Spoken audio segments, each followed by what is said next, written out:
Oh, all right. It's gonna be the second time I recorded this, but Dillian Whyte is back. What are we thinking? Like, share, comment as usual. Let me just get my little cup of coffee, you know what I'm saying? All right. So, Dillian Whyte has been cleared of his doping case and he is now back in action. Make sure so this is it. There we go. Dillian Whyte's been cleared of his doping case. He's now back in action. You know, for those who don't know, he tested positive for a banned substance just before his fight, Anthony Joshua. I think it was like a week out from his rubber match. He beat Joshua in the amateurs. He lost to him in the pros, and this was like his third match to kind of, you know, make the final decider. And Dillian Whyte tested positive the week before the fight, or I think it was even less. It was a bit of a crazy one. But he's now been cleared after how many months? He's now finally been cleared of any wrongdoing, and they put it down to a tainted supplement. Oh, interesting. Now, for those who don't know, Dillian Whyte has had a history with testing positive for substances in the past, which is why a lot of people weren't very surprised when the report came out. But surprisingly, now he's been cleared. I did think a lot of people will be, I don't know, quite critical and be like, whatever, da. But surprisingly,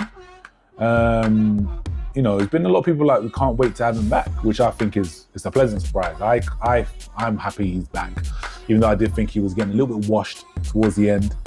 That might sound harsh, that is a bit harsh. Not washed, but he was kind of going a little bit backwards. I think he's gone a little bit backwards since he left Mark Tibbs, if I'm honest. But I was looking forward to seeing the Joshua rematch and seeing if there was any kind of resurgence of Dillian Whyte. Right about now, though, I don't know where he goes next. There's a few people I would like to see him in with, but we'll talk about that in just a second.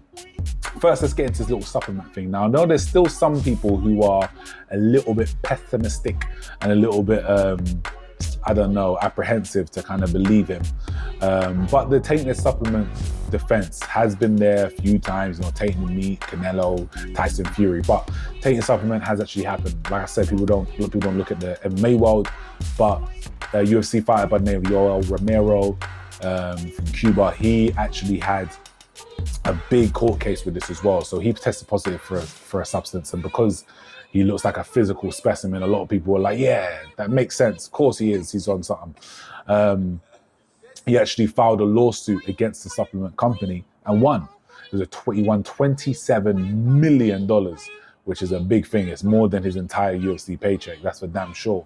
And that's what's crazy. Like, he actually filed a big lawsuit, went through the big court case and sued the supplement company and won. You know, when someone, the tainted supplement thing is, if you're basically the reason that it can happen is if there's a company that makes supplements in a certain factory, they might also make illegal supplements in the same factory, and then some of the things can get mixed up, or they use some of the same materials, which is what they shouldn't do. That's not good practice, and obviously it can ruin lives.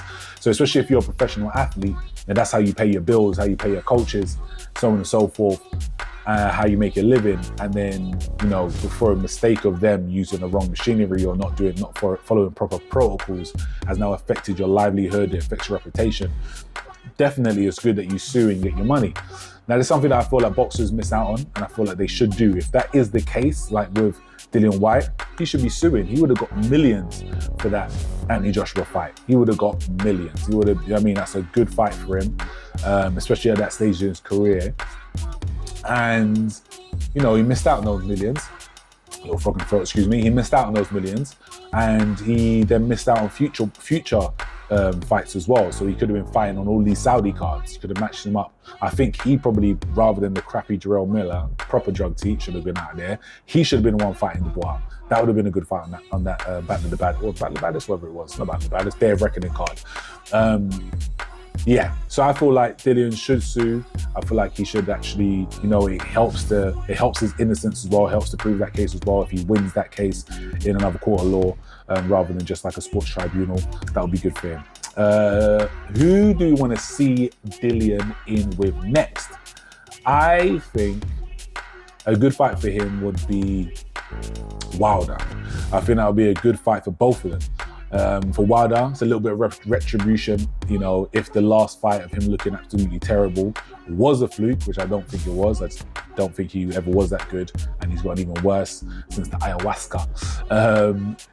I feel like, you know, if he can come back and he can knock Dillian out, or he can at least do some damage, that'll be a good look for him. And with Dillian, I feel like, you know, obviously coming back from like a long hiatus, if he can kind of put the final nail in the coffin on Wilder, then, you know, they've been having back and forth and beef for years, and that will be a good way to kind of get himself back in the mix and get himself onto our excellency, Turki Al-Sheikh's radar. So let's see what happens there. Yeah, the biggest question of all I have for Dillian is, how the hell do you say his name? Dillian, Dylan, I don't know what it is. What do you think? Like, share, comment below. Please subscribe. Keep it coming. I'm hoping this mic works. I did a video already and it didn't work, so I have to re-record. Let's see what happens. Peace.